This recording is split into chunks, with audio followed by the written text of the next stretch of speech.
अभी आपने mark Zuckerberg को देखा है जी वो हमेशा एक कलर की ही टी शर्ट पहनते बिल्कुल एग्जैक्टली क्यों ऐसा करते हैं? exactly. ग्रे कलर पसंद होगा बहुत। उनका ये कहना है अभी आपने एक वर्ड बोला कौन मारी, क्या है ये? आप अपनी एनवायरनमेंट को टाइडी करके ऑर्गेनाइज करके लाइफ चेंज हो सकती है, पूरी 360 डिग्री ट्रांसफॉर्म हो सकती है। अगर आप एक रूम में बैठे हैं जहाँ पर बहुत ज्यादा चीजें हैं, हमारी बॉडी में स्ट्रेस हार्मोन होता है कार्टिसोल, उसका लेवल बढ़ जाता है, तो लोगों को नींद नहीं आती है, स्ट्रेस होता है। आप उन चीजों को अपने पास रखिए जो आपको फोन को कैसे हम लोग डीक्लटर कर सकते हैं अपने, जिससे हमारी लाइफ बहुत इजी हो जाए। टॉक्सिक जॉब्स में थे या बहुत टाइम से सोच रहे थे कि हम कोई बिजनेस स्टार्ट करेंगे बट वो नहीं कर पा रहे थे। ये प्रोसेस कर लोग टॉक्सिक रिलेशनशिप से भी बाहर आए हैं। कितना चेंज हुआ। जी हाँ। नमस्कार दोस्तों, मैं रोहित जैन आप सबका स्वागत करता हूं आपके अपने podcast show panchayat with Rohit में। दोस्तों आज हमारे साथ गेस्ट हैं मिसेस रचना कक्कड़ जी, जो कि एक डीक्लटरिंग एक्सपर्ट हैं। अब यार ये क्या वर्ड है, ये तो मैंने भी पहली बार सुना जब मैंने इनकी प्रोफाइल देखी। तो इस वर्ड के बारे में अगर आपको जानना है तो यार पूरा पॉडकास्ट आपको देखना पड़ेगा। लेकिन आज इस पॉडकास्ट में जो हम लोग कवर करने वाले हैं वो ये है कि कैसे आप अपने घर को ऑर्गेनाइज करके आप अपनी पूरी लाइफ को ऑर्गेनाइज कर सकते हैं। तो यार पूरा पॉडकास्ट देखो और अपनी पूरी लाइफ को सिंप्लीफाई करो। तो रचना जी कैसी हैं आप? बहुत बढ़िया रोहित जी, थैंक यू सो मच।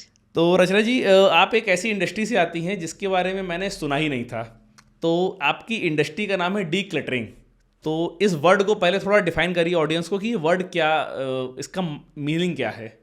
तो मैं इसको ऑडियंस के लिए बहुत सिंपल बनाती हूँ। जी हम लोग चाहते हैं कि हम अपने आसपास की चीज़ों को, हम अपने एनवायरनमेंट को ऑर्गेनाइज करें। ऑर्गेनाइज वर्ड सिंपल है, लोगों ठीक ने है, सुना होगा। राइट। लेकिन ऑर्गेनाइज करने की शुरुआत केवल ऑर्गेनाइजिंग से नहीं होती है, उसके जी लिए हमें करना पड़ता है डी क्लटर, यानी ओके कि क्लटर को हटाना। अब क्लटर क्या हो सकता है? कोई भी अननेसेसरी अनवांटेड चीज जो आप यूज नहीं कर रहे हैं वो क्लटर है। तो ओके उसको हटाना इज डी क्लटरिंग। अगर आपके सामने 100 चीजें हैं और उसमें से खाली आप 10 चीजें यूज करते हैं तो बाकी की जो 90 चीजें हैं वो क्लटर है। उसको कैसे आइडेंटिफाई करना, उसको कैसे समझना कि ये चीज़ें हमारे लिए अननेसेसरी हैं, हमें इसकी ज़रूरत नहीं पड़ेगी, और उसको डी क्लटर करना और फिर बची हुई चीज़ों को अपने प्रेफरेंसेस के हिसाब से ऑर्गेनाइज करना, ये होती है डी क्लटरिंग और ऑर्गेनाइजिंग की टेक्निक। लेकिन आप बोल रहे हैं कि जो चीज़ें हैं, मान लीजिए 100 चीज़ें आपके पास हैं, 90 आपको अलग कर देना है या 10 आपको अलग कर देना है। फ्यूचर में मुझे इनकी रिक्वायरमेंट पड़ी तो फिर मैं क्या करूँगा? तो ऐसा हमें लगता है, जी बट क्या होता है, ये कॉन्सेप्ट लाइफ के संग भी बहुत इंटरेस्टिंगली अप्लाई करता है जी और हम इसको बोलते हैं रिसोर्सफुलनेस। और इंडियंस हम एक्चुअली ये चीज़ पर ही सबसे ज़्यादा मात खाते हैं। जी क्यों? क्योंकि हम ज़्यादातर चीज़ें यही सोच के अपने पास रखते हैं कि शायद आगे जाके हमें वो लगे। जी लेकिन जब ये आप आइडेंटिफाई करना, ये पहचानना शुरू कर देंगे कि कौन सी चीज़ें मुझे यूज में नहीं आ रही हैं, और अगर वो आपको पिछले 6 या 8 महीने में यूज नहीं आई तो 90% चांसेस ये हैं कि आगे जाके भी आप उसको कभी यूज करने वाले नहीं हैं। लेकिन जो पहले के समय पे लोग होते थे ना, जैसे मतलब आप पुरानी मूवीज में देखो या फिर आप अपने घर में देखो, पुराने बुजुर्ग जो होते हैं तो वो चीज़ों को संभाल के रखते हैं। और उसके बाद आप देखते हो वो बताएंगे कि देखो ये 50 साल पहले मैंने चीज़ रखी थी, ये आज मेरे काम आ रही है। और हम लोगों को नसीहत दी जाती है कि तुम लोग की जनरेशन ऐसी हो गई कि कोई भी चीज़ आज यूज़ की, कल यूज़ की नहीं तो उसको अलग कर दिया। उन चीज़ों को संभाल के रखो।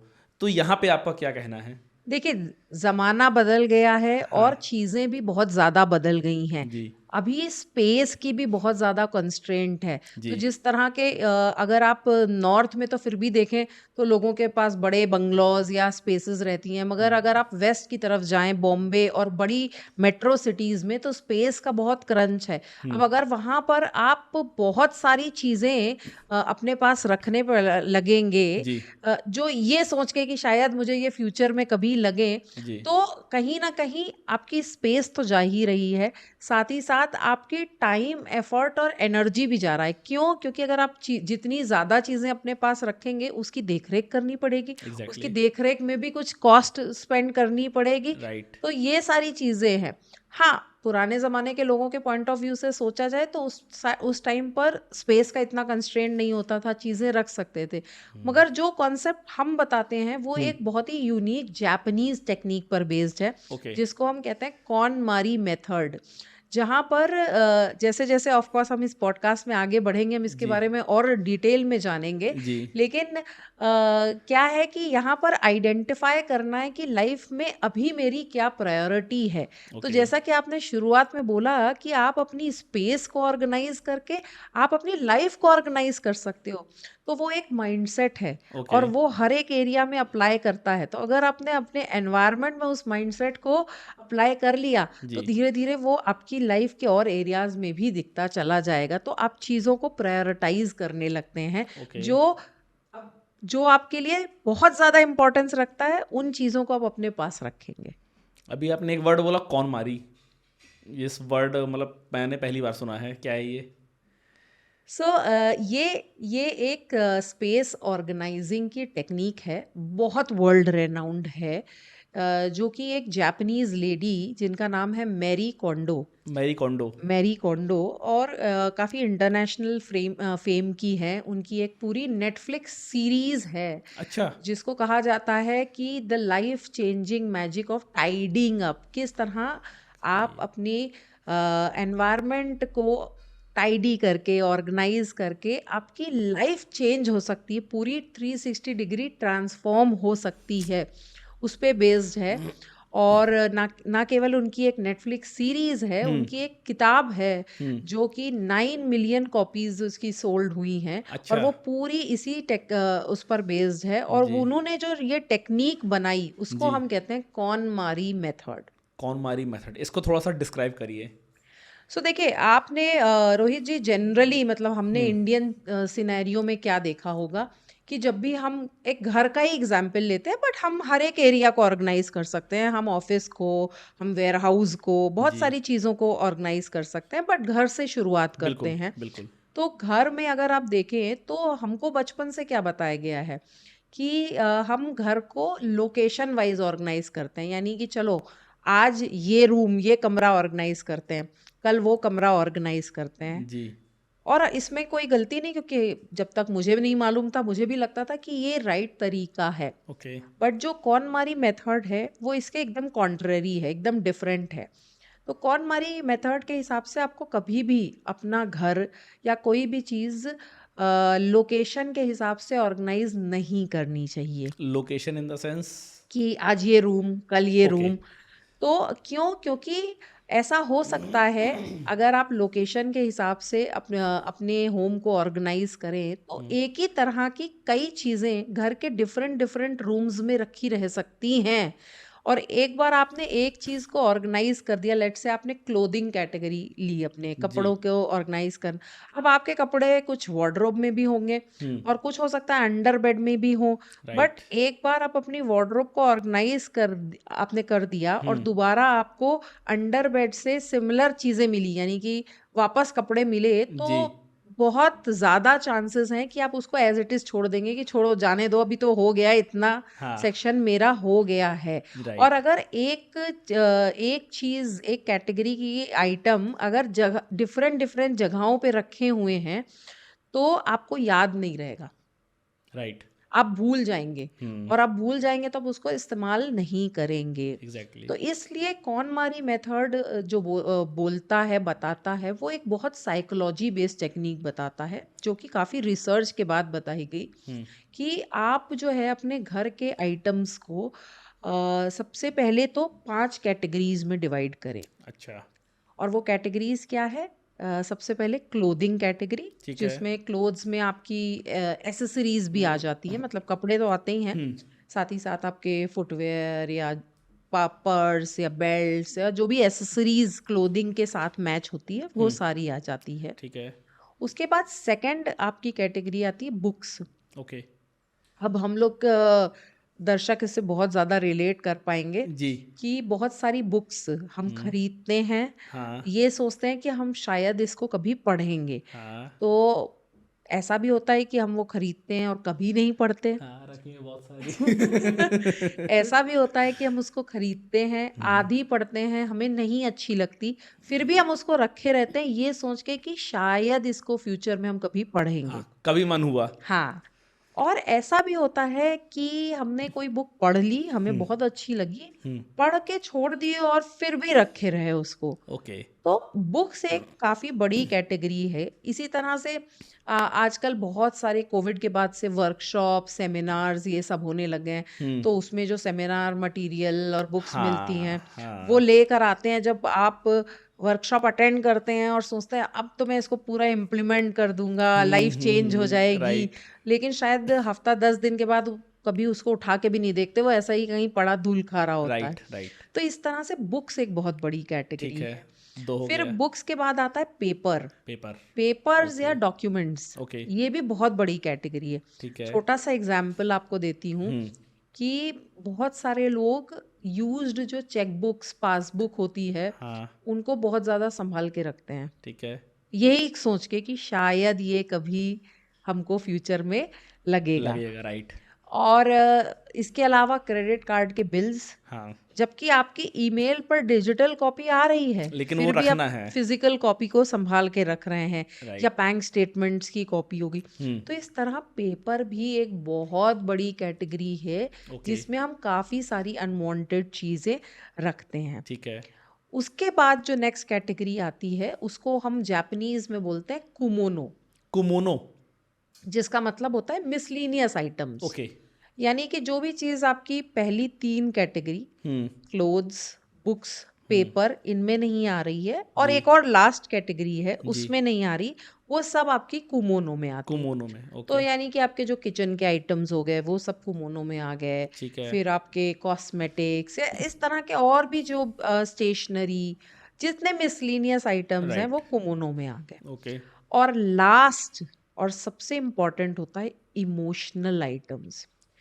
और emotion. Emotional items, emotional item. ये जी क्या हाँ, होते हैं? जैसे कि आपने स्टार्टिंग में बताया था हाँ। कि हमारे दादा दादी ये लोग बहुत सारी चीज़ें ऐसे रखते थे ये सोच के कि शायद ये हमें कभी लगे, या ये इसने हमें दिया है, ये गिफ्ट हमें मिला है। अब भले ही हमें पता है कि उस चीज़ की हमारे लिए अभी कोई वैल्यू नहीं है, या हम उसको यूज़ नहीं करने वाले, मे बी कभी कभी ऐसा होता है गिफ्ट्स में बहुत सारे आइटम हो जाते हैं जो ऑलरेडी हमारे घर पे हैं, राइट। मगर किसी ने हमें गिफ्ट दिया हुआ है, फिर भी हम उसको रखे हुए हैं। हम उसको शायद इसलिए रखे होंगे कि हम कभी जाएंगे किसी के घर गिफ्ट देने तो वो गिफ्ट दे देंगे। हाँ, या तो ये सोच के, या फिर इमोशनल आइटम, जैसे राइट। कि फॉर एग्जाम्पल अगर आपका शादी का एल्बम। लहंगा या हाँ ड्रेस है, हाँ। तो वो इमोशन, वो कपड़ा नहीं है, ओके। क्योंकि आपको पता है वो आप रोज नहीं पहनने वाले, आप उसको इस्तेमाल नहीं करने वाले, वो एक इमोशनल आइटम है। ओके। इसी तरह से फोटोज हो गई। अब फोटोज ऐसी चीजें हैं जो कभी कभी इमोशनल उसमें नहीं, या जी। ग्रीटिंग कार्ड्स, अब तो बहुत चलन कम हो गया है, हाँ, बट पहले ग्रीटिंग पहले था। कार्ड्स वगैरह। मेरे को याद है स्लैम बुक मेरे पास रखी मेरे स्कूल की अभी भी। हाँ, बहुत सारे लोग डायरीज वगैरह जो हाँ। लिखते हैं वो रखते हैं। तो ये सारी चीजें क्या हो गई, ये इमोशनल आइटम हो गया। ओके। तो जो कौन मारी मेथड है वो ये बोलता है कि आप जब भी डीक्लटर और ऑर्गेनाइज करें, आप चीज़ों को ये 5 कैटेगरी में डिवाइड करके और ये कैटेगरी वाइज स्ट्रक्चर ही फॉलो करें। ओके। यानी कि सबसे पहले क्लोथ्स करें, ठीक है। फिर बुक्स करें, फिर पेपर करें, फिर मिसलीनियस आइटम करें, और लास्ट में इमोशनल आइटम्स पे जाएं। इनको आप स्टेप बाय स्टेप बता सकते हैं कि कैसे डीक्लटर किया जा सकता है? हाँ, पांचों पार्ट, हाँ, पांचों जो चीजें हैं आपकी। हाँ। जी। तो पहले तो इस ऑर्डर में ही करना ठीक है, है, मतलब आपको रूम वाइज नहीं करना है। ये अगर ऑर्डर में अगर करना मुझे है। अपने इस रूम की सफाई करनी है या मुझे अपने घर की सफाई करनी है तो मैं इस ऑर्डर में सफाई करूँ, ये नहीं देखूँ कि मुझे पहले ये रूम कर लूँ फिर मैं वो रूम करूँगा। हाँ, ओके। इसके पीछे एक लॉजिक है, इसके पीछे एक अच्छा। बहुत डीप साइकोलॉजी है, क्या? शायद आपने ये एंगल कभी नहीं सोचा होगा। बताइए। डीप साइकोलॉजी क्या है कि जो हमारा प्रोसेस, आपने बोला कि डीक्लटरिंग प्रोसेस क्या है, जी सबसे पहले आपको डीक्लटर करना है, जी। फिर आप ऑर्गेनाइज करेंगे, ओके। ठीक है। ठीक है। लेकिन अगर मैं आपसे बोलूं कि रोहित जी आप पहले अपने इमोशनल आइटम्स को डीक्लटर कर दीजिए, यानी कि पहले आपको जो चीज़ें किसी ने गिफ्ट दी हैं या वो जिससे आपका कोई इमोशनल अटैचमेंट है, उनको आप हटा दीजिए, जी। आप कभी नहीं हटा पाएंगे। अच्छा, क्यों? क्योंकि वो सबसे डिफिकल्ट चीज है डिसीजन अच्छा, लेना। राइट। लेकिन जो क्लोथ्स हैं वो सबसे इजी होता है हाँ, डिसीजन लेना। बिल्कुल। तो अगर जब आप इस ऑर्डर में जाते हैं हम्म। तो आप अपनी डिसीजन मेकिंग स्किल्स को स्टेप बाय स्टेप स्ट्रॉन्ग करते चले जा रहे हैं। तो ओके। आप सबसे पहले क्लोथ्स जो इजीएस्ट कैटेगरी है उस पे जाएंगे। आपने डिसीजन लेना स्टार्ट करा, फिर आप बुक्स पे जाएंगे, थोड़ा आप और मेंटली प्रिपेयर होंगे। फिर जैसे जैसे आप कैटेगरी वाइज जी। आगे बढ़ते जाएंगे, हर एक कैटेगरी का डिफ़िकल्टी लेवल बढ़ता जा रहा है ओके। और आप अपने आप को मेंटली प्रिपेयर करते जा रहे हैं अनवांटेड चीज़ों को हटाने के लिए। ओके। तो ये इसके पहले साइकोलॉजी है। तो जब आप हम्म। लास्ट में इमोशनल आइटम्स पर पहुंचते हैं तो इमोशनल आइटम्स तक पहुंचते पहुंचते आप अपने आप को इतना प्रिपेयर कर चुके होते हैं कि उसमें भी जो ऐसी चीज़ें हैं जो आपकी लाइफ में कोई कंट्रीब्यूशन नहीं कर रही हैं, आप उनको हटाने के लिए रेडी हो गए होते हैं। मतलब आपका कहने का मतलब ये है कि अगर जैसे पहले मैं कपड़े अलग कर रहा हूँ, फिर मैं बुक्स अलग कर रहा हूँ, फिर मैं मिसलिनियस चीज़ें अलग कर रहा हूँ, तो उसके बाद फिर जब मैं इमोशनल चीज़ों को अलग करने पे आऊँगा तो मेरा माइंड मेकअप हो जाएगा। Yes, yes. ओके। और इसीलिए इस हाँ। पर पूरी जो कॉन्सेप्ट होता है इसको मैं इसीलिए ये कॉन्सेप्ट लाइफ चेंजिंग होता है। ओके। क्योंकि अगर आप देखें चाहे वो एक एंटरप्रेन्योर हो या कोई भी मिलियनियर्स बिलियनियर्स, उनकी सबसे बड़ी स्किल क्या होती है जो उनको लाइफ में आगे लेके जाती है? Decision making skills. राइट। वो लाइफ में बहुत राइट समय पर राइट डिसीजंस लेते हैं। लोग प्रोक्रेस्टिनेट करते हैं, लोग बाकी और चीज़ें करते हैं, क्यों? क्योंकि वो डिसीजन ही नहीं ले पा रहे हैं। तो जब एग्जैक्टली। आप मटेरियल चीज़ों पे डिसीजन लेना शुरू कर देते हैं तो आप लाइफ के और एरियाज में भी वही पर्सन बनते चले जाते हैं और ओके। इसलिए ये मेथड लाइफ चेंजिंग या ब्रेक थ्रू आपको देता है। चार चीज़ें तो देखिए मुझे समझ में आ गई कि मतलब आप अपने कपड़े अलग कर दीजिए जो फालतू के हैं, बुक्स अलग कर दीजिए, मिसलेनियस सामान आप अलग कर दीजिए। एक चीज़ मुझे समझ में नहीं आई, इमोशनल वाला एंगल। अब जिन चीज़ों से आप इमोशनली अटैच हैं तो उनको आप किस तरीके से डी क्लटर करें, कितनी चीज़ें आप अपने पास रखें, कितनी चीज़ें आप अलग कर दें, ये कैसे आप डिसाइड करेंगे? देखिए ये पूरा कॉन्सेप्ट जी। जो आपने बोला कि डीक्लटर कैसे करना कैसे है, करना है, यहाँ मैं एग्जैक्टली। ये डिसीजन लूं, राइट। तो यहाँ पर एक आता है ट्विस्ट।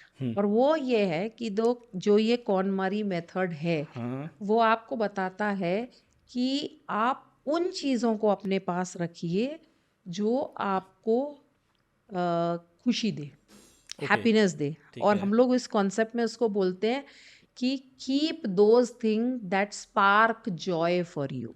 ओके। तो इस पूरे प्रोसेस में जब आप क्लोथ्स, हम लोग एक बहुत ही ब्यूटीफुल प्रोसेस करते हैं डीक्लटरिंग के टाइम जी। कि सबसे पहले हम हर एक आइटम को निकाल कर सब चीज़ एक कैटेगरी की सामने रखते हैं आंखों के सामने। ओके।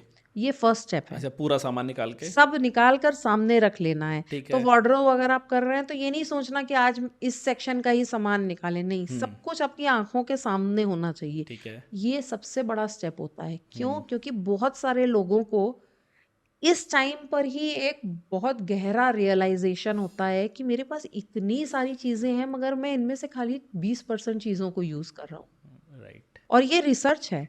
रिसर्च कहती है कि लोग अपने 80% कपड़ों में से खाली 20% कपड़ों को ही फैक्ट यूज है। करते हैं। फैक्ट है। फैक्ट है, मेरे साथ भी ऐसा ही होता है। तो ये सबसे इम्पोर्टेंट स्टेप है। तो जब आप चीज़ों को अपने सामने रखेंगे तो पहला रियलाइजेशन यही होगा कि अरे इतना कुछ है मेरे पास। और दूसरा, जब आप डी क्लटर करना स्टार्ट करेंगे तो आप अपने आप से हर समय यही हर हर आइटम पे ये सवाल पूछेंगे कि is it sparking Joy for me और नॉट? ओके। क्या ये मुझे हैप्पीनेस जॉय दे रहा है या नहीं? ओके। तो आप देखेंगे कि लोगों को ये रियलाइज होता है कि वो बहुत सारी चीजें खाली ऑब्लिगेशन के लिए कर रहे हैं लाइफ में, अच्छा। खाली रखने के लिए रख रहे हैं हम ये चीजें। हाँ, कि मेरे पास है, हाँ। मुझे इसकी कोई रिक्वायरमेंट नहीं है। और ना ही ये मुझे हैप्पी कर रहा है। छोटा सा एग्जाम्पल देती हूँ।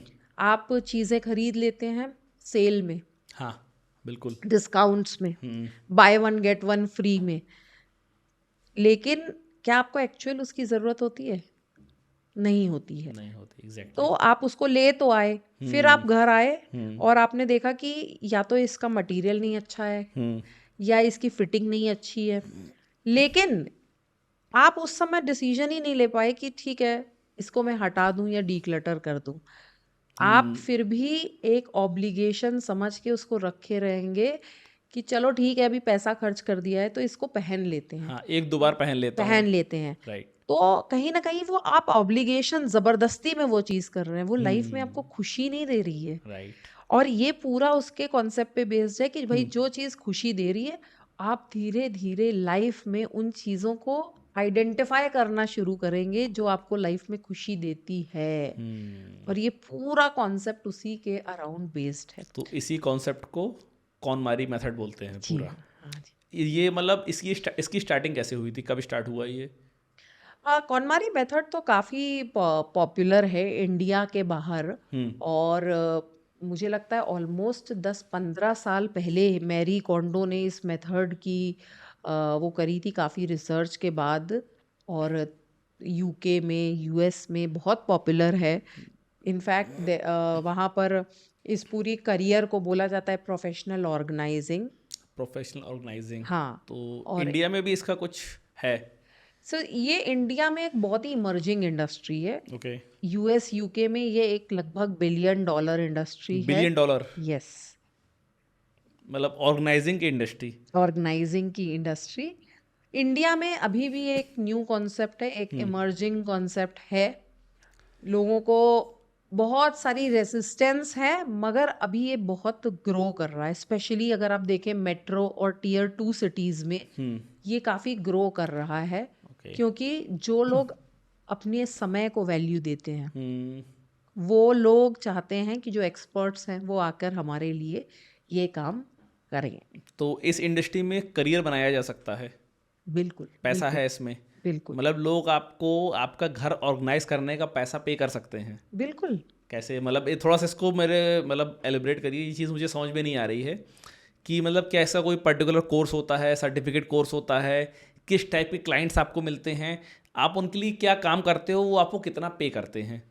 तो देखिए ये डेफिनेटली कोर्स होता है क्योंकि ये खाली ये एक कॉन्सेप्ट है। कोई भी इंसान पहले कॉन्सेप्ट से रिलेट करेगा ओके। तो ही वो आपकी सर्विस को बाय करेगा। ओके। तो पहले तो ये कॉन्सेप्ट है डेफिनेटली।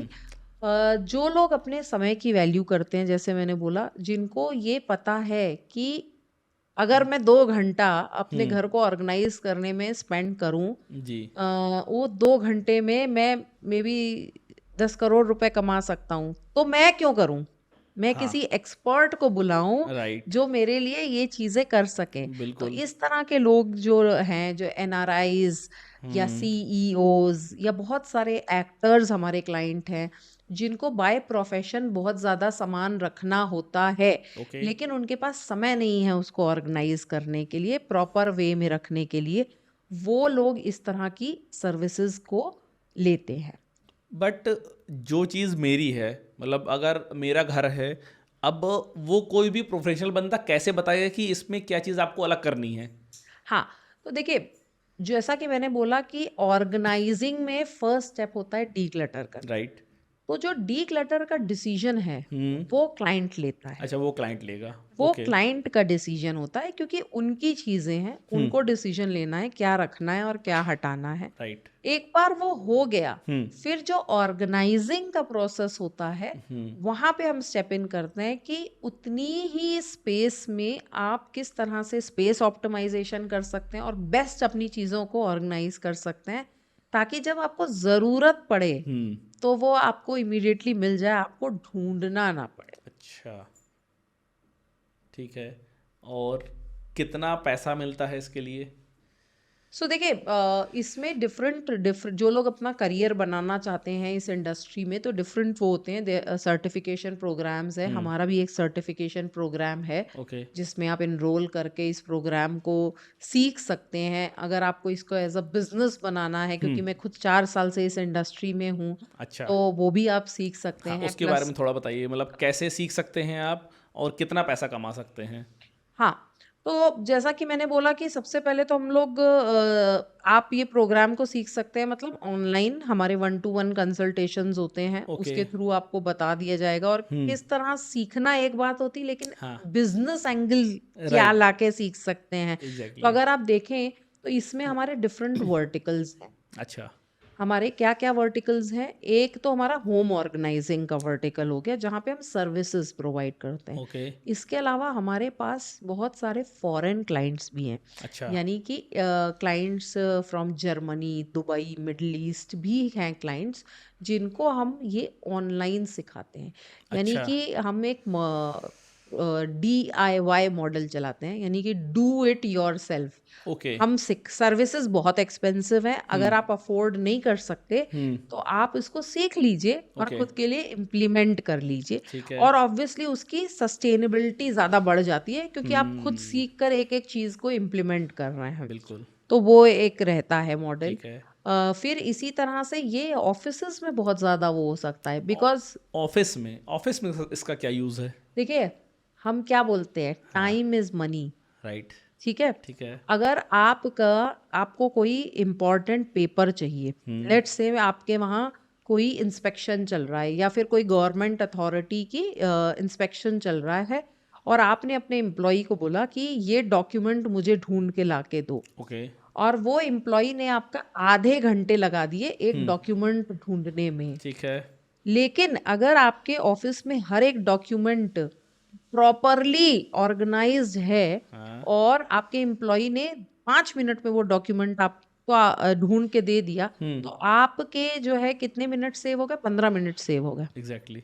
अब वो 15 मिनट में आपका एम्प्लॉय और कोई प्रोडक्टिव काम कर सकता है, जिससे कंपनी का और प्रॉफिट जनरेट हो। तो बात एक छोटे से डॉक्यूमेंट की नहीं है, टाइम। बात यह है कि कितना मैन आवर उस पर खर्च हो रहा है, कितनी वेस्टेज हो रही है। मैंने ऐसे ऐसे केसेस देखे हैं कंपनीज में और ऑर्गेनाइजेशंस में, जहां पर डुप्लीकेशन ऑफ वर्क हो जाता है, क्योंकि उनको पता ही नहीं सिस्टमैटिकली कि हर एक चीज डॉक्यूमेंट्स कहाँ रखे हैं, है नहीं है, और वापस कोई बैठ के उसको बना रहा है जब जरूरत हुई। तो ये क्या हो रहा है? ये आपकी वेस्टेज ऑफ मैन पावर हो रही है। अमेरिका में एक सर्वे हुआ था, जी। उसमें बताया गया था कि छोटी सी चीज़ है कि आप पासवर्ड भूल जाते हैं हाँ। कितनी, क्योंकि आप मल्टीपल जगहों पर अपना ईमेल आईडी या वो बनाते हैं, बिल्कुल। लॉगिन्स बनाते हैं, और आप पासवर्ड भूल जाते हैं। और फिर आप इजीएस्ट चीज़ क्या होती है कि उसको रीसेट कर लीजिए, यानी कि दूसरा दोबारा पासवर्ड बना लीजिए। जनरेट कर लीजिए। राइट। लेकिन इस पूरे प्रोसेस में आप बिलीव नहीं करेंगे, सालाना $25,000, क्योंकि यूएस में आर्ली पेमेंट्स होते हैं, हाँ।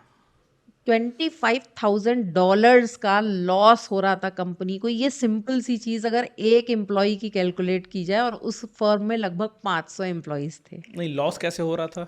क्योंकि आप ये लॉस्ट पासवर्ड्स में लगभग 5 से 10 अच्छा, टाइम। मिनट हफ्ते का वेस्ट कर रहे थे। टाइम जो आप उस पे हाँ, कंज्यूम कर रहे थे। हाँ। Okay. So that's how time is money. But आपको लगता है कि इंडिया जैसी कंट्री में, कि मतलब जहाँ पे लोगों के पास फुर्सत ही फुर्सत है, जैसा हम लोग देखते हैं, तो वहाँ पे कोई इस चीज़ पे पैसा खर्च करेगा?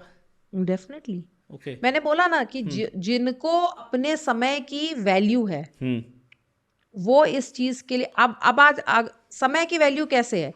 जो चीज अगर आप स्विगी जोमेटो को देखें या ब्लिंकिट जेप्टो को देखें, राइट। आज लोगों के पास इतना भी टाइम नहीं है कि वो दिन भर वेट करें कि सामान मैंने आज ऑर्डर किया है तो मुझे कल मिल जाएगा। बिल्कुल। तो यानी कहीं ना कहीं लोगों को समय की वैल्यू वो रियलाइज कर रहे हैं, हो रही है। इसीलिए वो 5 मिनट में ब्लिंकिट और जेप्टो से महंगी चीज ऑर्डर करना पसंद करते हैं, बिल्कुल। बजाय कि 24 घंटे वेट करें कि ये आ जाएगा मेरे पास। राइट। और यही है अपॉर्चुनिटी, अच्छा।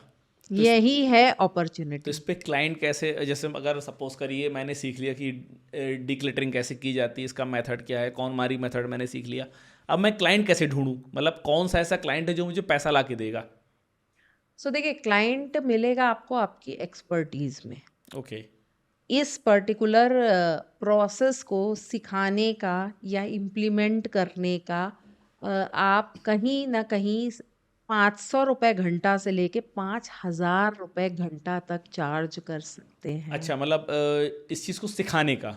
सिखाने का है नहीं, हाँ। As a service also. अच्छा, एज ए सर्विस ऑल्सो। हाँ, तो तो ये अगर आप मुझे देखें तो अगर मैं पर्सनली जी किसी के वहाँ जाती हूँ जी एज अ सर्विस प्रोवाइड करने, तो मैं 3,000 to 5,000 rupees per hour charge करती हूँ। ओके, तो ये आवरली बेसिस पे वर्क करता है। क्योंकि यहाँ पर आप चीज़ों से अंदाज नहीं लगा सकते, हम्म। यहाँ पर आप अपना टाइम दे रहे हैं। हाँ, कि मतलब किस घर में कितना टाइम लग हाँ, गया या किस आपने स्पेस वार्डरोब तो में। देख ली कि ठीक है राइट। इतनी छोटी वार्डरोब है, जी। लेकिन उसके अंदर जो सामान है उसको ऑर्गेनाइज करना, क्लाइंट को ये डिसीजन हेल्प करना, डीक्लटर करने में डिसीजन दिलवाना, इन सब चीज़ों में आपका टाइम जा रहा है। तो राइट। यहाँ पर वैल्यू है आपके टाइम की। आप टाइम, क्लाइंट को टाइम बचवा रहे हैं, वैल्यू आपके टाइम की भी है। राइट। मैं आपको एग्जाम्पल देती हूँ, जी। शायद थोड़ा और सिंपल हाँ, बनाकर बिल्कुल। करें जी। कि टाइम की वैल्यू कैसे है, किस तरह। अभी आपने मार्क जकरबर्ग को देखा, जी। वो हमेशा एक कलर की ही टी शर्ट पहनते हैं, बिल्कुल, एग्जैक्टली। है ना? राइट। ग्रे कलर की, हाँ, जहां ग्रे तक मैं, grey grey, plain T shirt without grey, any logo. Yes yes, grey colour की ही पहनते हैं। अब वो क्यों ऐसा करते हैं? ग्रे कलर पसंद होगा बहुत। फेवरेट नहीं, कलर उनसे होगा। उनसे पूछा गया, अच्छा। वो ये उनका ये कहना है कि मैं सुबह के टाइम लेट्स से ऑफिस के लिए जब रेडी हो रहा हूँ, अब अगर मैं 50 डिफरेंट वैरायटी और कलर्स की चीज़ें रखूंगा, और ये हम सबके संग होता है, तो शायद मैं सुबह 10 मिनट खड़ा होके ये सोचूं कि मैं इनमें से आज क्या पहनूंगा, ओके। और वो 10 मिनट मेरे लिए बहुत कीमती है, क्योंकि मैं 10 मिनट में 10 करोड़ कमा सकता हूँ। Okay. That's what he thinks, उनके टाइम की वैल्यू है। तो मैं क्यों वार्डरोब के सामने खड़े होकर 10 मिनट वेस्ट करूं ये सोचने में कि आज मैं कौन सा कपड़ा पहनूं? तो मेरे पास सब एक कलर के हैं, मैं I don't want to spend my energy okay. And mind in the small petty decisions. Life के ये छोटी चीज डिसीजंस पे मैं बड़ी डील पे क्या स्पेंड करूंगा, मैं हाँ, उसमें right time right spend right करूँ राइट। ना।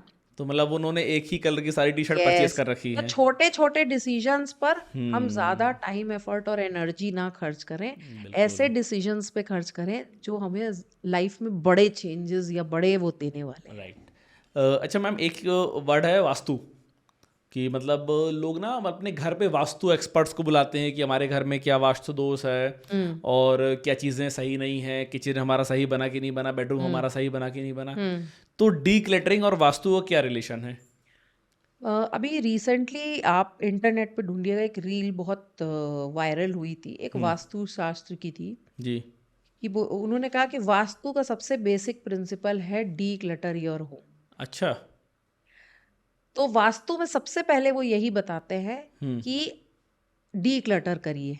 अगर ओके। आपने डी क्लटर कर लिया, आपका 50% वास्तु जो है सॉर्ट हो जाएगा, सही हो जाएगा घर का। लेकिन उस पर दिशा कैसे चेंज होगी भाई? मान लीजिए आपने घर की साफ सफाई कर ली, आपने घर को ऑर्गेनाइज कर लिया, लेकिन वास्तु दोष है जो कि जो चीज़ नॉर्थ में होनी चाहिए वो साउथ में है, या जो चीज़ ईस्ट में होनी चाहिए वो वेस्ट में है, वो कैसे चेंज हो जाएगा आपका? वो चेंज नहीं होगी, तो ओके। ऑब्वियसली वहां पे उनका काम आता है, लेकिन हाँ। वास्तु में बताया जाता है ओके। कि आपको डी क्लटर करना है जी। और ऑर्गेनाइज करना है। अगर आपने डी क्लटर कर लिया तो आपका 40 to 50% जो घर की एनर्जी होती है वो चेंज हो जाएगी। अच्छा। आप एक बचपन में जाइए, आपने मतलब हमारे पेरेंट्स या नानी दादी के टाइम पे जाइए, जी। वो लोग एक चीज बोलती थी कि बहुत समय तक कोई भी सामान बंद नहीं रहना चाहिए, हाँ। है ना? तो यार तो राइट। उसको साल में एक बार ओपन करके धूप दिखा धूप लो, दिखा लो। या खोल के वापस रीऑर्गेनाइज करके वापस रख दो। कॉन्सेप्ट यही है, जो लोग ओके। एनर्जी का कॉन्सेप्ट समझते हैं वो लोग जानते हैं, और हमने खुद ने ऐसे बहुत सारे एक्सपेरिमेंट्स किए हैं वास्तु कंसल्टेंट्स के साथ। साउंड एनर्जी जो लोग चेक करते हैं उनके साथ, और एनर्जी हीलर्स के साथ, ओके। जहाँ पर हमने जब किसी का घर, ऑफिस या फैक्ट्री ऑर्गेनाइज नहीं किया था, जब वहाँ पे बहुत सारा क्लटर था, कबाड़ आप बोल लीजिए, अनवांटेड चीजें बोल लीजिए, तो उनके वहाँ की एनर्जी लो थी। ओके। और जैसे ही उन्होंने ये सब चीजों को हटाया जी। तो एनर्जी एलिवेट हो गई, बढ़ गई। अच्छा। और तो कहा भी जाता है कि आप जैसे ही डी क्लटर करेंगे तो ये भी एक रीजन हो सकता है जो एनर्जी का चेंज आता है। आप छोटा सा एक्सपेरिमेंट करिए, हाँ। एक जार लीजिए ठीक है। और उसको पूरा ऊपर तक भर लीजिए किसी सैंड से या कोई भी आइटम से। ओके। क्या आप उसमें नई चीज डाल पाएंगे? नहीं। नहीं, क्योंकि वो ऊपर तक पूरा भरा हुआ है। राइट। लेकिन वहीं आप उसको थोड़ा खाली करेंगे, जगह बनाएंगे, तो आप उसमें नई चीजें जाने की जगह जगह बन। बन जाएगी। राइट।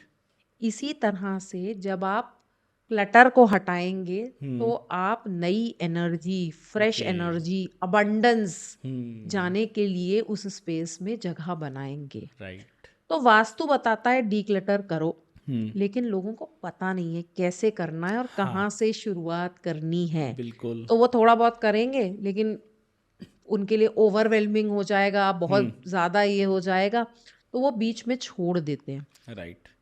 हम बताते हैं कैसे करो। अच्छा। हाँ, तो वास्तु बताता है why why. Why you should declutter, और बाकी एनर्जी और दिशाएं और वो सारा। बिल्कुल। हम बताते हैं हाउ यू शुड डीक्लटर। घरों में छत में लोगों के सामान पड़ा रहता है, तो उससे भी क्या घर की एनर्जी डाउन होती है? बिल्कुल ओके। बिल्कुल। लेकिन वो तो हमारे घर के मतलब स्पेस पे नहीं है ना, वो तो हमारे पास एक्स्ट्रा स्पेस है हमारे छत पे। देखिए, एवरीथिंग इज एनर्जी। ओके। आप कहीं ना कहीं भार तो घर के ऊपर ही डाल रहे हो ना, वो चीजें एक्स्ट्रा अननेसेसरी कबाड़ रखकर। एक इंग्लिश में सेइंग है कि every item that you own occupies space in your mind. Okay. आप ये करके देखिए, ये एक रिसर्च भी है। अगर आप एक रूम में बैठे हैं जहां पर बहुत ज्यादा चीजें हैं, बहुत भरा हुआ रूम है, तो आप हमारी बॉडी में एक स्ट्रेस हार्मोन होता है कार्टिसोल, राइट। उसका लेवल बढ़ जाता है। और अच्छा। ये साइंटिफिक रिसर्च है, ओके। आप चाहिए तो गूगल करके देख लीजिए। तो उसका स्ट्रेस हार्मोन कार्टिसोल का लेवल बढ़ जाता है, और ओके। इससे लोगों को नींद नहीं आती है, स्ट्रेस होता है, बीपी और आगे स्ट्रेस रिलेटेड जो भी डिसऑर्डर्स होते हैं वो होते हैं। ओके। और वहीं आप एक ऐसे रूम में हैं जहाँ पे कम, मिनिमल, जितनी ज़रूरत है उतनी चीज़ें हैं, आप ज़्यादा फ्रेश, आप ज़्यादा एनर्जेटिक फील करेंगे। ओके। तो ये हमारे माइंड से भी रिलेट करता है। बिल्कुल बिल्कुल। मतलब अगर कोई बंदा ज़्यादा स्ट्रेस में है या उसकी लाइफ में बहुत सारी प्रॉब्लम्स चल रही हैं, तो अगर वो डीक्लटर करेगा तो शायद वो उन प्रॉब्लम से दूर हो सकता है। बिल्कुल, क्योंकि जैसा मैंने आपको बताया, ये एक माइंडसेट है। माइंड सेट है। आपको छोटा सा एक एग्जाम्पल देती हूँ जी।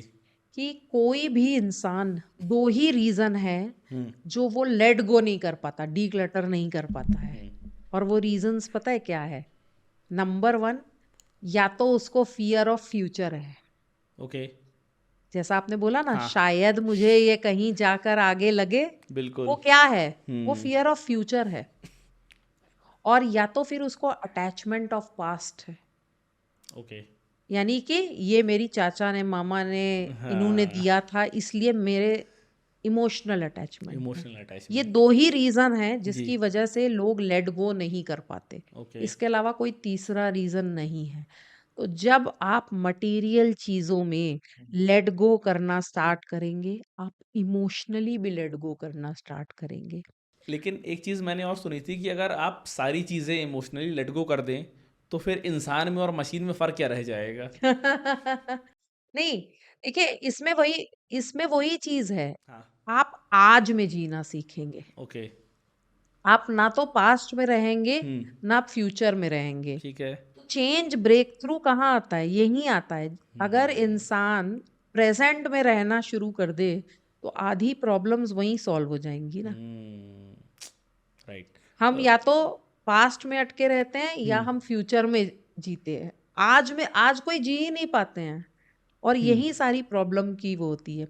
मैं आपको एक, इफ टाइम परमिट्स, या एक इंसिडेंट बताती हूँ। जी। एक बहुत ही फेमस डीक्लटरिंग और ऑर्गेनाइजिंग कंसल्टेंट हैं, आई थिंक यूएस में बेस्ड हैं। ओके। और तो उन्होंने एक लेडी के साथ ये डीक्लटरिंग का प्रोसेस किया। ठीक है। वो लेडी बहुत फैट थी, ओबीज थी, ओके। ठीक है। और उनको एक बहुत ही यूनिक आइटम कलेक्ट करने का शौक था, यानी कि ऐसी चीजें हम्म। जिस पर हिप्पोपोटामस की फोटो बनी हो। अच्छा। तो जब वो गए उनके घर में, तो उन्होंने देखा कि टॉवल्स हैं जिसमें हिप्पोपोटामस के कार्टून्स बने हुए हैं, की चेन्स हैं जिसमें हिप्पोपोटामस बना हुआ है, और बहुत सारे आइटम्स, फोटोज एक्सेट्रा, मतलब हिप्पोपोटामस का। ठीक है। तो उन्होंने उनको इस प्रोसेस के थ्रू गाइड किया कि आप डीक्लटर करिए, और फाइनली उन्होंने बहुत सारे ऐसे आइटम्स को डीक्लटर किया। मतलब जो चीज़ें हिप्पोपोटामस वाली थी, उनको लगा कि अब बेकार है, व्यर्थ है मेरे लिए, उन्होंने वो डीक्लटर किया। ओके। और उसके लगभग 1 या 1.5 महीने बाद हम्म। उन्होंने ऑलमोस्ट 20 kg वेट लॉस किया। डीक्लटर करके वेट लॉस किया। मैं बताती हूँ क्यों। हाँ। क्योंकि उनके चाइल्डहुड में एक जी। इंसिडेंट हुआ था, हम्म। जहाँ पर, मतलब वो क्यों कलेक्ट कर रही थी उसकी पहले बैक स्टोरी है हाँ थोड़ी, जी। कि उनके चाइल्डहुड में एक इंसिडेंट हुआ था जहाँ पर किसी ने उनको बॉडी शेम किया था कि आप ओके। बहुत मोटी हैं ये ओके। बोलकर। ठीक है। तो इसलिए उन्होंने उसका एक, आप बोल लीजिए, सिंबॉलिक ये बता लिया कि हिप्पोपोटामस, और वो उस टाइप की चीजें कलेक्ट करने लगी। हम्म। बट जब उन्होंने डीक्लटर किया, तो कहीं ना कहीं वो जो एक इमोशनल ब्लॉकेज जो वो बचपन से कैरी करती आ रही थी ना, हम्म। जो उससे रिलेटेड था, उन्होंने उसको भी डीक्लटर किया। तो जो आप इमोशनल आइटम्स की बात कर रहे थे ना, हाँ। क्योंकि हर इमोशनल आइटम में भी कहीं ना कहीं कोई इमोशन स्टक होता है। और जैसे ही आपने उन्होंने उस चीज़ों को डीक्लटर किया, उनके बॉडी से वो नेगेटिव इमोशन भी रिलीज हो गया, ओके। जिसकी वजह से उनको वेट लॉस हुआ। तो बहुत सारे हमारे ऐसे क्लाइंट्स होते हैं जो डीक्लटरिंग करने के बाद वेट लूज करते हैं। मैंने खुद ने जब अपनी जर्नी अच्छा। स्टार्ट की थी, जी। मैंने भी ऑलमोस्ट 13 kgs वेट लूज ओह। किया था। क्यों? क्योंकि मैंने वही बोला, हाँ। आप लाइफ में राइट चीजों को चूज करना स्टार्ट कर देते हो। तो डाइटिंग ना भी कर पाना एक चॉइस है, हाँ। मतलब राइट। हेल्दी हैबिट्स नहीं कर बिल्कुल पाना बिल्कुल। एक चॉइस है। तो जब आप कपड़ों में या मटेरियलिस्टिक चीजों में वो चॉइस लेना शुरू करोगे ना, आप देखोगे आप लाइफ के और एरियाज में भी ये चॉइस ले रहे हैं। मेरे कितने क्लाइंट्स ऐसे हैं जिन जो टॉक्सिक जॉब्स में थे, या जॉब्स में थे, बहुत टाइम से सोच रहे थे कि हम कुछ बिजनेस स्टार्ट करेंगे, बट वो नहीं कर पा रहे थे, वो डिसीजन नहीं लेना पा रहे थे। अच्छा। ये प्रोसेस कर कर उनको वो डिसीजन लेने की क्लैरिटी मिली लाइफ में। इतना चेंज हुआ। जी हाँ, उनको वो क्लैरिटी मिली, उन्होंने खुद के बिजनेस स्टार्ट करे, खुद के, वो हुआ। लोग टॉक्सिक रिलेशनशिप से भी बाहर आए हैं। हाँ। क्यों? क्योंकि आपको पता है कि ये रिलेशनशिप टॉक्सिक है, लेकिन आप उससे बाहर जाने का डिसीजन नहीं ले पा रहे। जिस तरह से आप चीज़ों में ऐसे करते हैं ना, कि आप जस्ट फॉर ऑब्लिगेशन रख रहे हैं, ढो रहे हैं चीज़ों को, ढोते जाते हैं हम राइट। डिसीजन ना लेने की वजह से। इसी तरह से वो भी ऐसे ढो रही थी कि ठीक है, चल रहा है, जब तक चलने दो। बहुत सारी सिमिलैरिटीज़ हैं, लेकिन जब उन्होंने ये प्रोसेस किया, उनका माइंड ओपन हुआ, उन्होंने डिसाइड किया कि ये रिलेशनशिप भी मुझे लाइफ में जॉय नहीं दे रहा है, हैप्पीनेस नहीं दे रहा है, why should I continue with it, and they came out of that toxic relationship. तो इस तरह के ब्रेक थ्रूज पूरे माइंडसेट बेस्ड होते हैं। मतलब ये फिर ऐसा एक चीज़ का आपका माइंडसेट चेंज करने वाला आइटम हो गया कि मतलब अगर आप अपनी लाइफ में कुछ अच्छा डिसीजन लेना चाहते हैं तो उस टाइम पे आप इसको करिए, या इसको कंटिन्यू किया जा सकता है। कंटिन्यू मतलब ये एक वन टाइम प्रोसेस है, एक जर्नी है, एक बार आपने कर ली, फिर आप धीरे धीरे उसके चेंजेस देखेंगे। ओके। मतलब मैं क्या, मतलब इतना मैं तो सुन के, मैं अब जब मैं आपकी बातें सुन रहा हूँ, चीज़ें इतनी ज़्यादा लोगों के, आपने जितने एग्जाम्पल बताए हैं कि कितनी ज़्यादा चीज़ें चेंज हो रही लोगों की लाइफ में, और मतलब केवल घर अरेंज करने से या अपनी वार्डरोब अरेंज करने से अगर आप अपने लाइफ के बड़े बड़े डिसीजंस ले पा रहे हैं तो I think it's actually very good. क्योंकि क्योंकि आप देखिए ये ऐसा क्यों होता है। हम्म। आपका जो एनवायरनमेंट है हम्म। वो कहीं ना कहीं आपके खुद का या आपके स्टेट ऑफ माइंड का ही रिफ्लेक्शन है। ओके। तो आप अपनी चीजों को किस तरह से रख रहे हैं वो आपके स्टेट ऑफ माइंड बताता है। इसीलिए शायद जो माइंड के डॉक्टर्स होते हैं वो अधिकतर पेशेंट्स को बोलते हैं कि थोड़ा सा हवा पानी अपना चेंज करो। तो हवा पानी आप घर के बाहर जाके भी चेंज कर सकते हो और घर के अंदर भी आप चेंज कर सकते हो। बिल्कुल बिल्कुल। तो आपको ऐसा लगता है कि आपने बाहर बाहर से चीजें अच्छी हैं लेकिन जी। वार्डरोब के अंदर सब सामान भर दिया तो चलता है, बट नहीं, आपका समय तो बचेगा ही बचेगा। मतलब बहुत सारे लोग ऐसे हैं जो ये प्रोसेस करने के बाद उन्होंने बोला, स्पेशली लेडीज की बात कर रही हूँ जी। मैं, कि उन्होंने बोला कि मेरी वार्डरोब ऑर्गेनाइज करने के बाद मैंने अगले 1 साल तक अपने कपड़े नहीं रिपीट करे और ना ही कोई नया सामान खरीदा, क्योंकि ओके। हर एक चीज इतनी वेल ऑर्गेनाइज थी, दिख रही थी, तो उनको याद भी रहा कि मेरे पास इतनी चीजें हैं। मतलब लोग रख रख के भूल जाते हैं। हाँ, और इसी तरह से घरों में नहीं, मैंने ऑफिस का आपको एग्जांपल दिया, जी। वेयर हाउसेस में मैंने अच्छा। बताया, वेयर हाउसेस में भी ये होता है। वेयर हाउसेस में क्या काम, वहाँ तो वेयर हाउस में सामान पड़ा हुआ है। मैं वेयर हाउस का ही एक एग्जांपल देती हूँ आपको, जी। किस तरह से ये से देखने में छोटा सा सिंपल सा हाँ। प्रोसेस आपको लाखों और करोड़ों का फायदा दे सकता है। करोड़ों का फायदा। डी क्लिटरिंग। सो एक वेयर हाउस ओनर थे, जी। उनका बहुत सारा सामान जो है वेयर हाउस में पड़ा हुआ था, और वो करीब 2 करोड़ के आसपास का और सामान ऑर्डर करने जा रहे थे, ये अच्छा। सोच के कि उनके पास वो मटेरियल अब अवेलेबल नहीं है। ओके। जब हम लोग ने उनका वेयर हाउस ऑर्गेनाइज किया, हम्म। उसके बाद प्रॉपरली सिस्टमेटिक हर एक चीज़ को अरेंज किया, हम्म। उनके पास लगभग 5 करोड़ का सेम मटेरियल वेयर हाउस में और मिल गया। अच्छा। यानी कि उनकी कितनी कॉस्टिंग बच गई।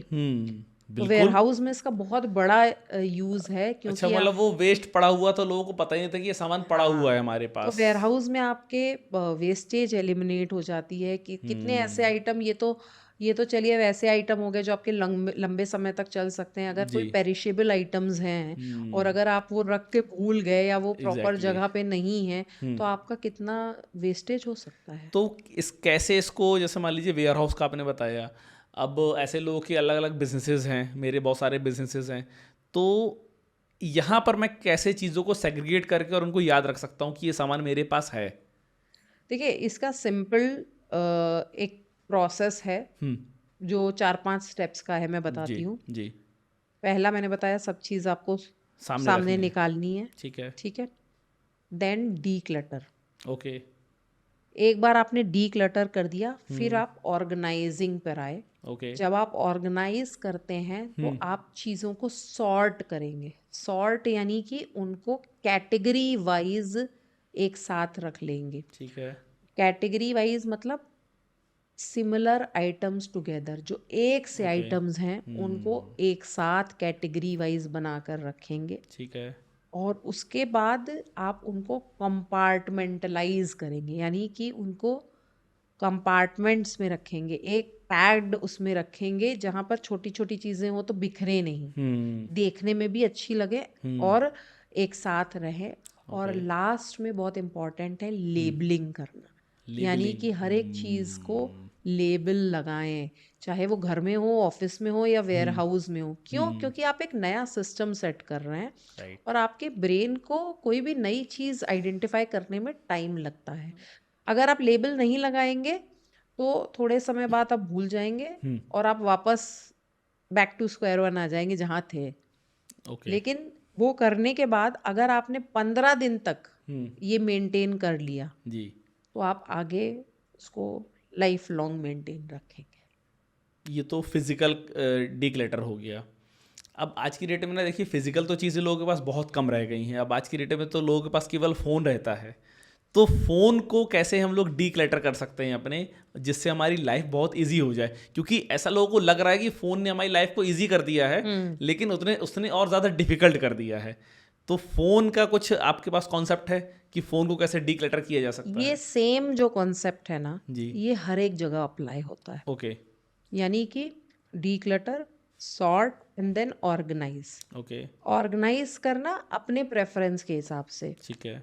तो इसी तरह से फोन और डिजिटल लाइफ को भी आप ऑर्गेनाइज कर सकते हैं। फ़ोन हो गया, मेल हो गया, गूगल ड्राइव हो गई। फोन, मेल्स, गूगल ड्राइव्स, आपके कंप्यूटर पे जो है बहुत सारी फाइल्स होती हैं। राइट। कितनी सारी आप अननेम्ड फाइल सेव कर लेते हैं जो न्यू आपको फोल्डर, पता नहीं है न्यू न्यू फोल्डर फोल्डर 1, के न्यू नाम फोल्डर से। 2, न्यू फोल्डर 3। हाँ, उसके अंदर क्या है, लेकिन हाँ, इसके लिए डिजिटल थोड़ा सा ज़्यादा टाइम लेती है ओके। और आपको इसके लिए एक फिक्स शेड्यूल करना पड़ेगा। अगर आप सोचें कि एक दिन में बैठकर हम डिजिटल डीक्लटरिंग कर लें या फोटो को कर लें, तो वो वैसा बिल्कुल भी नहीं होगा। ओके। आपको एक शेड्यूल बनाना पड़ेगा कि मे बी पीरियोडिकली आप कब कब वो रेगुलर बेसिस पे कर रहे हैं। तो ठीक है। आप मे बी हफ्ते में एक बार या 10-15 दिन में एक बार या महीने में एक बार ऐसा डिसाइड करके, ऑफ कोर्स इसका भी प्रोसेस है। अच्छा। इसमें भी कैटेगरी वाइज आप चीज़ों को स्टोर करते हैं, यानी कि same concept exactly fundamental same है, खाली उसका इम्प्लीमेंटेशन अलग अलग एरियाज में होता है। इस पे लेकिन एक चीज़ मुझे समझ में नहीं आ रही कि अगर किसी को डीक्लटर सीखना है तो मतलब मिनिमम कितने टाइम का कोर्स है? मिनिमम कितने टाइम का कोर्स है जो उस पे वो सीख सकता है?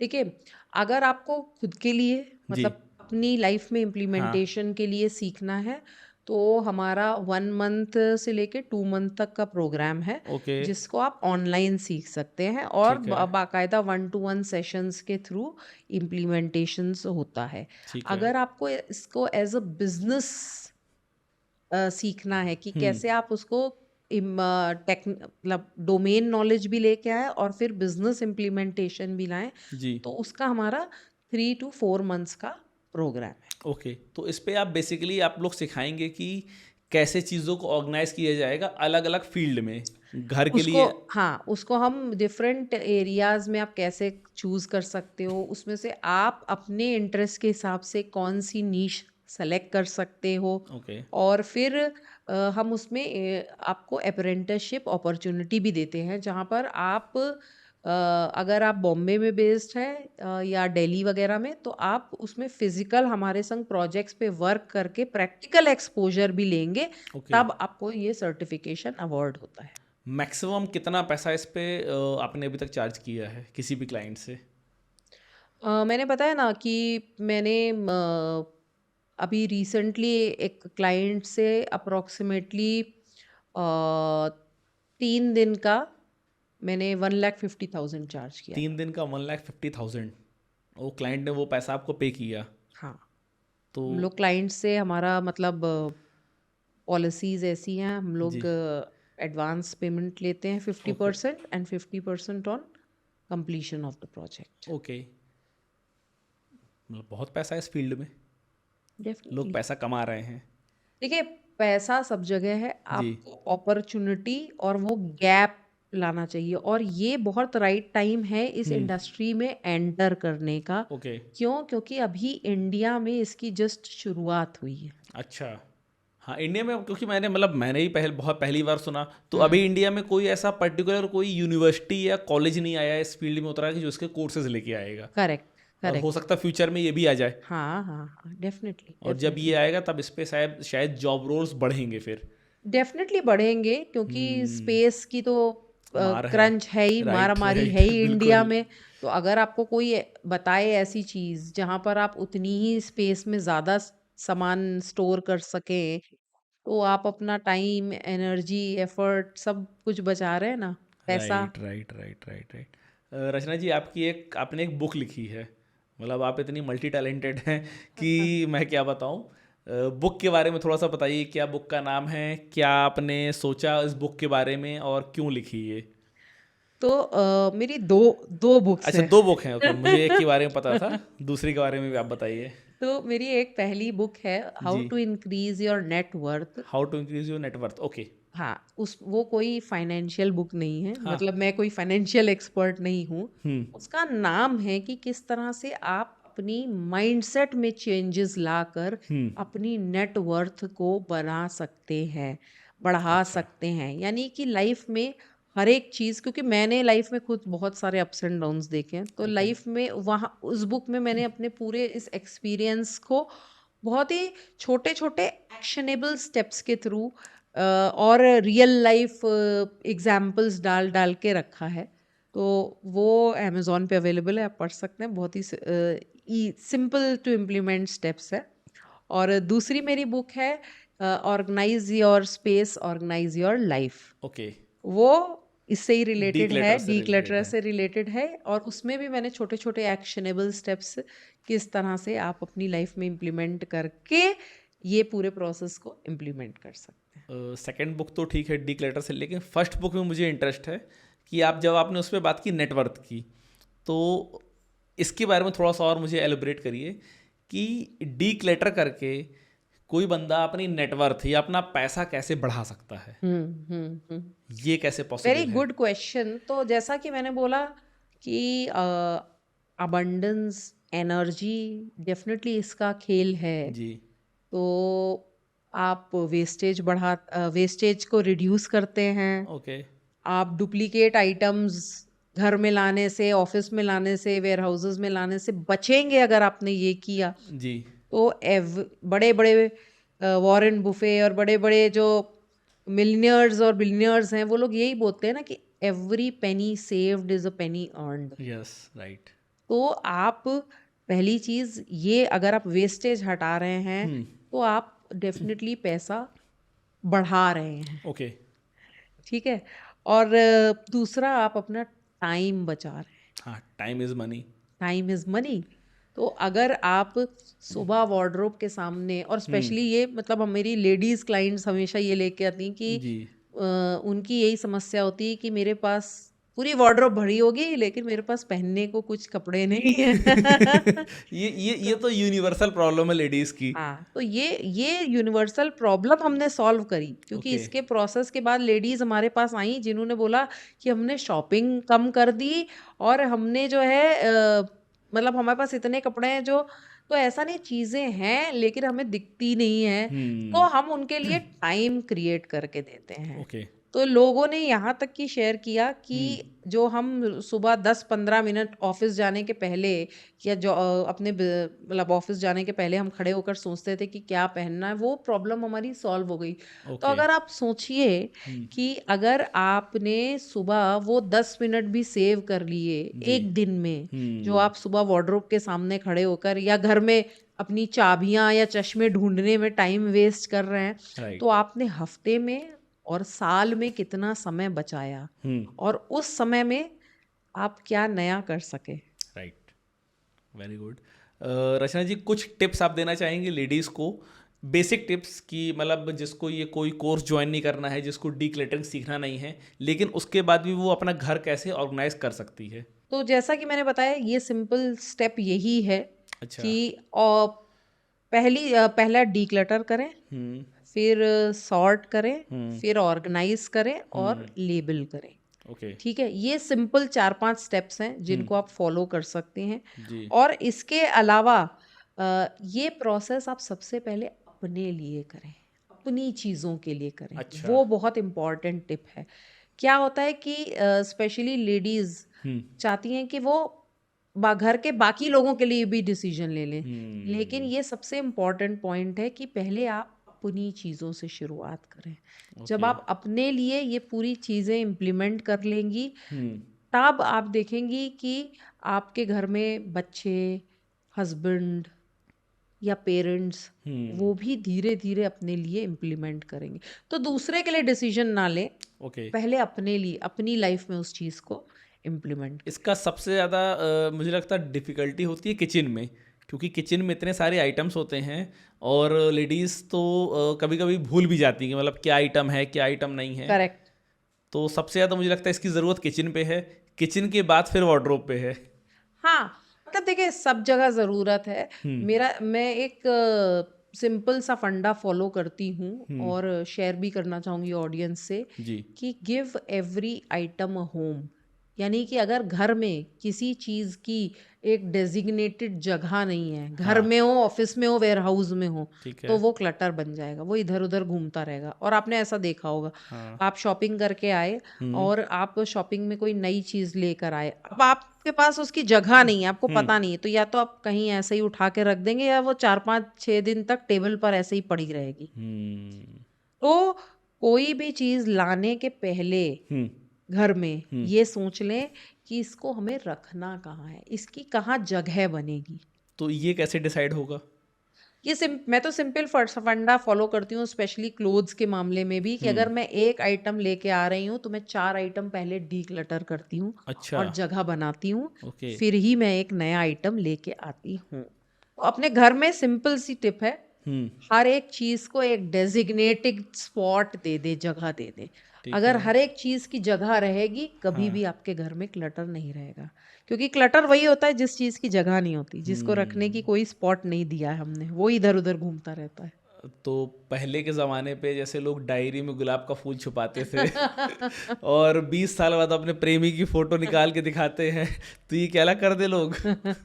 नहीं नहीं, मैंने सिंपल चीज बोली ना, इवन हाँ। आपके इमोशनल आइटम, हर एक चीज को एक जगह दे दीजिए, कहाँ उसको रखना है, उसकी एक अरे तो डेजिग्नेटेड वही तो जगह इशू उसको। आ रहा है ना कि लोग अपनी पहला प्यार भूल नहीं पा रहे हैं, दूसरा प्यार कर रहे हैं तो वो इतना ज़्यादा माइंड में हो गया क्लटर कि वो डी क्लटर ही नहीं हो पा रहा है, और यहीं से लोगों की लाइफ बिगड़ रही है। हाँ, तो डी क्लटर करने का हमारा देखिए सिंपल प्रोसेस है, आप इसको जी। इम्प्लीमेंट करिए, आपको दिखेंगे लाइफ में चेंजेस। चलिए रचना जी, अच्छा अगर आपसे कोई डी क्लटरिंग सीखना चाहता है तो उसके लिए क्या कोई ऑनलाइन प्रोसेस है कि आप ऑफलाइन सिखाती हैं या 1-to-1 कंसल्टेशन लेती हैं? हाँ, ऑनलाइन भी सीख सकते हैं, हमारी वेबसाइट पे जा सकते हैं। वेबसाइट कौन सी है आपकी? अब वेबसाइट है हमारी www.MESSMERIZE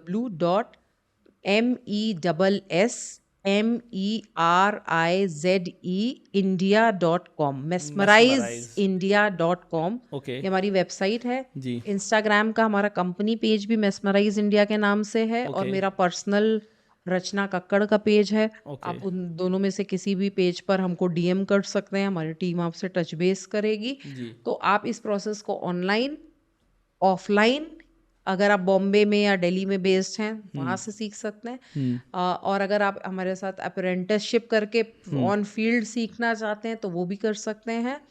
अगर आप इसको एज अ करियर बनाना चाहते हैं तो हमारे साथ आप एज कंसल्टेंट जुड़ सकते हैं, ओके। जहाँ पर हम आपको अर्निंग अपॉर्चुनिटी भी देंगे और पूरा गाइड भी करेंगे कि कैसे आप इस बिजनेस को स्क्रैच से पूरा बिल्डअप कर तो सकते हैं। अगर आज मैं आपके साथ जुड़ता हूँ, मैं ये सीखता हूँ, तो 1 साल बाद कितना पैसा मैं कमा रहा हूँ हर महीने क्योंकि मुझे ना देखिए, पैसे वाली बात समझ में आती है, बाकी तो हाँ चीज़ें हाँ, ठीक है। देखिए जैसे कि मैंने स्टार्टिंग में बोला कि आप जो भी इसमें इन्वेस्टमेंट कर रहे हैं, लगभग 2 लाख रुपए का इन्वेस्टमेंट इनिशियली अगर आप मेरे साथ जुड़ते हैं तो होता है। ओके। वो उसको आप इनिशियली आप इजीली जो है 2x से लेके 5x तक आप नेक्स्ट 1 ईयर में वसूल कर सकते 1 साल में हैं, 1 साल। 2 लाख रुपए लगा के 1 साल में 10 लाख? हाँ, ये तो ऑब्वियसली देखिए ये कोई गेट रिच क्विक वाली स्कीम नहीं है, ये आपके पर्सनल टैलेंट पे होता है। ओके। बट जैसा कि मैंने बोला, आप कहीं 1,000 रुपए से लेके 5,000 रुपए घंटा तक इजीली इंडिया में चार्ज कर सकते हैं। लेकिन एक इशू आएगा क्लाइंट ढूंढने का। हम्म मतलब मैं घर पे बैठा हूँ, मैं क्लाइंट कैसे ढूंढ के लेके आऊँ अपने लिए हम्म कि जो मुझे पैसा देगा? तो यहाँ पे ही तो हमारी एक्सपर्टीज अच्छा, आती है। आप क्लाइंट भी देंगे? हाँ, तो हमारे पास जो हमारा कंसल्टेंट प्रोग्राम है जी। उसमें हम आपको अपॉर्चुनिटी ये भी देंगे ओके। कि हमारे पास रेगुलर क्लाइंट्स आते रहते हैं, तो ओके। आप हमारे प्रोजेक्ट्स पे वर्क कर कर भी आप वो कर सकते हैं। ओह। या तो फिर आपको खुद अपना बिजनेस स्टार्ट करना है, तो कैसे आप राइट टारगेट ऑडियंस तक रीच आउट करें, वो पूरा इस कंसल्टेंट प्रोग्राम में आपको गाइड करा जाएगा, आपको सिखाया जाएगा। मतलब ये ऑल इन वन प्रोग्राम है आपका? हाँ, ये वेरी गुड। कॉन्सेप्ट है, ये कॉन्सेप्ट है, इसकी जितनी अवेयरनेस आप क्रिएट कर सकते हैं वो आप करेंगे, वहाँ से आपको क्लाइंट्स मिलेंगे। इन्फ्लुएंसर मार्केटिंग एक बहुत इम्पॉर्टेंट चीज़ है जो इस पर्टिकुलर इंडस्ट्री के लिए बहुत अच्छी वर्क करती है। इनफैक्ट यू नो अभी हम लोग की एक वन ऑफ द सेलिब्रिटीज़ हैं, उनके नाम नहीं लूँगी मैं, जी। उनके साथ हम लोगों ने वर्क करा था जिसमें हमारी रील 1 मिलियन व्यूज़ क्रॉस कर गई थी और हम लोग ओके। को वहाँ से बहुत अच्छा बिजनेस मिला। हाँ, जो तो लोग देख रहे सोशल हैं। हाँ, social media is a very good way to reach out to people for this business. तो दोस्तों, अगर आप इस चीज़ को सीखना चाहते हो, डी क्लटरिंग क्या है, तो इससे देखिए आप दो चीज़ कर सकते हो। एक तो आप अपनी लाइफ सुधार सकते हो, मतलब आप अपना stress, personal life, professional life उसको सुधार सकते हो। दूसरी चीज़, आप उससे बिजनेस भी क्रिएट कर सकते हो। तो गाइस, सारी लिंक्स और सारे कॉन्टैक्ट डिटेल्स, सारे पेज की लिंक्स मैंने इस पे डिस्क्रिप्शन में दे दी है। आप वहाँ से इसको चेक कर सकते हैं और मैम से आप ये चीज़ सीख भी सकते हैं और मैम के साथ जुड़ के 2 लाख का 10 लाख भी कर सकते हैं। वो इम्पॉर्टेंट है, क्योंकि पैसा हर चीज़ का क्या ना, फोकस पैसा जब जुड़ जाता है तो लोगों का इंटरेस्ट ऑटोमेटिक इस पे बढ़ जाता है। Definitely, definitely. बट हमारे लिए मेजरली जो ये अपॉर्चुनिटीज़ हैं वो हमारे विमेन के लिए। तो जो भी ऐसी वुमेन के लिए। लेडीज़ हैं राइट। जो मतलब घर बैठे इसको सीखना चाहती हैं या इसमें ऑनलाइन कंसल्टेशंस का भी ऑप्शन है वो करना चाहती है, तो लेडीज़ के लिए बहुत अच्छी अपॉर्चुनिटीज़ है। और मेरा ये विजन भी है जी। कि मैं इसको एक जस्ट लाइक यूएस में $1 बिलियन इंडस्ट्री है, इसको इंडिया में भी $1 बिलियन इंडस्ट्री बनाऊं ताकि ज़्यादा से ज़्यादा लेडीज़ को इस अपॉर्चुनिटीज़ से अर्न करने का फ़ायदा मिले। ऐसे जो हाउस होल्ड लेडीज़ हैं, जो मतलब ज़्यादा पढ़ी लिखी नहीं हैं, इंडिया में मैक्सिमम लेडीज़ ऐसी होती हैं, वो घर के काम पे बिजी रहती है, वो भी इसको ईजिली कर सकती हैं। देखिए, कोई भी कर सकता ऐसा है, कोई भी ये कर एक सकता है। स्किल है, आप अच्छा। इसको इजीली एक्वायर कर सकते हैं। मेरा ये मानना है कि सीखते रहना चाहिए। राइट। तो सीखने से आप डेफिनेटली कोई भी स्किल एक्वायर कर सकते हैं। तो आप स्किल एक्वायर करिए, आप एक मेंटर को साथ में लीजिए, गाइडेंस लीजिए और डेफिनेटली आप इसमें फ्यूचर बना सकते हैं अपनी। Okay, thank you so much Rachna ji. और आपने जितनी वैल्यूबल इन्फॉर्मेशन आज हमारी ऑडियंस को दी और एक उनके लिए नई इंडस्ट्री खोली, क्योंकि मतलब आज के टाइम पे जॉब रूल्स जिस स्पीड से चेंज हो रहे हैं और जितना कंपटीशन मार्केट में बढ़ रहा है, मेरे ख्याल से ये एक ऐसी इंडस्ट्री है कि जिसमें 10 साल तक तो अभी इतना कंपटीशन नहीं आएगा और 10 साल तक इसका फ्यूचर ब्राइट है। तो गाइज, 10 साल तक अभी कोई टेंशन लेने की ज़रूरत नहीं है। आप मैम के साथ जुड़िए और बढ़िया से बढ़िया इस फील्ड में पैसा कमाइए। Thank you so much. Thank you.